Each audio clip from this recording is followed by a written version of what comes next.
it comes to multimeters, professionals normally go to something like this, auto ranging, and it should cost between 60 to 80 pounds or dollars.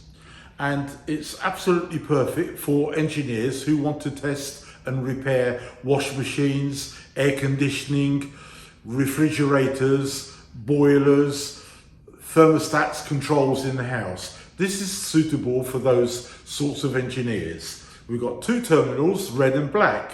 We always start with the black first, and it goes here in the middle called common. And the other end of this would go either to earth or neutral, or if it's on a car, it would go to the negative side of the battery, the black side, which is why it's black. And then the red lead would go here to volts and ohms, and the other end of that would also go to any terminal that you want to measure, whether it's live or neutral, etc., back to earth. Now we've got a third terminal on this particular one called amps, which we don't touch, because this and all handheld multimeters go to 10 amps, and all houses have more than 10 amps. So if you were to connect this red one into here and try to test amps, not only would this blow up to bits, but it'll probably take your aircon or boiler PCB in bits, it'll just blow it up. Or if it's tried this on a car, it would probably disintegrate your electronic computer, and that would take about a quarter of a second. So please keep off amps unless you've been trained, and definitely not on one of these. So today's video, we're going to be doing a car battery, because they're only 12 volts DC. So you can use this, and highly recommended. What we're going to use is something a little bit less money. So this would be somewhere around 10 to 30 pounds, normally about 20, and it's got the same 3 terminals as our professional one. This one is rated at 300 volts, so we can't really use it in a house, and you shouldn't use it in a house, but it's great for testing DC, which is our car battery, or batteries, Duracell ones and Panasonic batteries, those dry cell ones. Absolutely brilliant. And again, the black lead goes into the common as our anchor, and the red goes here into volts and ohms. And you might as well just cover over this one to make sure it's never going to be used. So that's our meter ready, and then all we need to do is to turn this particular one up 1 notch, and it goes into DC. The symbol for DC, as you can see on the photograph there, is a straight line and 3 dots underneath, and DC, or a big V as well. There's different ways these manufacturers close, but we're looking for the straight line and 3 dots. That's crucial. And because it's auto ranging, it doesn't matter where we put this on there, because it'll cover quite a few hundred or a few thousand volts DC. Now there are multimeters around with increments around the edges. So for a car battery, that's going to be 20 volts, because our batteries are 12, which is fine.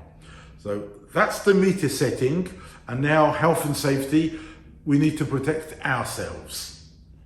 So we need protection from the battery, because there's acid and corrosion around it. So we're definitely going to need a good pair of gloves, black rubber ones or these ones, but good quality. And we're also going to need some eye protection, so we can make sure that if anything does flash, we can do that, or we can have that full visor that we used during the pandemic that we've just sort of gone through.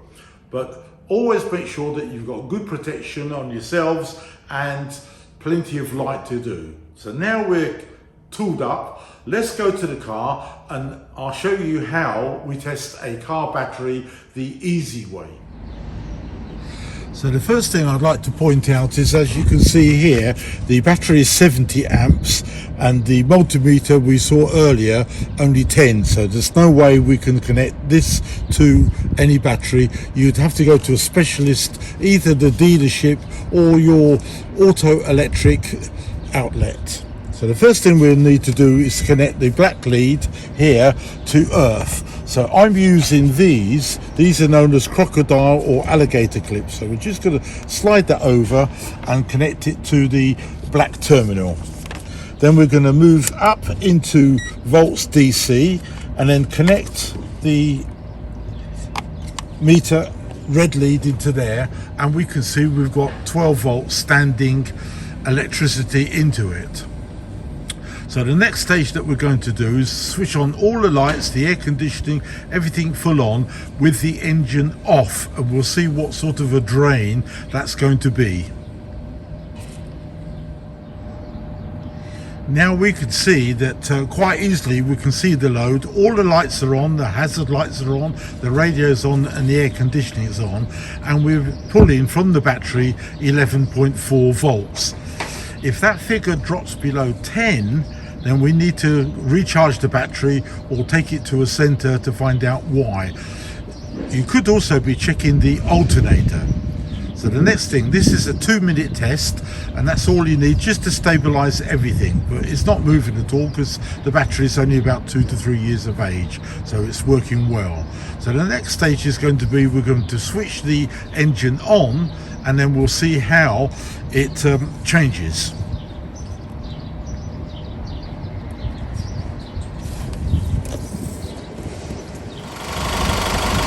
Now I've still got everything on, all the lights, the stereo, the aircon's on full, and the alternator is charging it up to 14.5 volts DC, of course. If that's only gone up to 12, then you've definitely got to have it checked out by a proper service centre to find out why. It should be over 14, as we can see here, and that's as easy as it goes. And that concludes how to test how good or bad your car battery is.